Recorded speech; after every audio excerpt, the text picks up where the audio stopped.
સુરતના કતાર ગામમાં નવનિર્મિત બિલ્ડિંગના કામકાજ દરમિયાન શ્રમિકે સંતુલન ગુમાવ્યું હતું. નીચે પટકાતા ગંભીર ઈજાઓ પહોંચી હતી.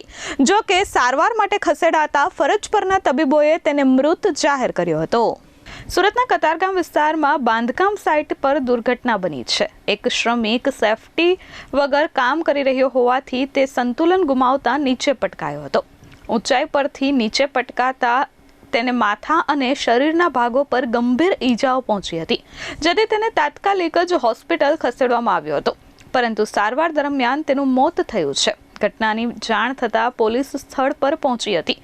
અકસ્માત મોતનો ગુનો દાખલ કરી પોલીસે કાયદેસરની કાર્યવાહી હાથ ધરી છે. અત્રે ઉલ્લેખનીય છે કે બાંધકામ સાઇટ પર સુરક્ષા નિયમોનું પાલન થતું નથી. શ્રમિકો સેફટી બેલ્ટ, હેલ્મેટ સહિતના સુરક્ષા સાધનો પહેર્યા વગર જ કામગીરી કરતા હોય છે.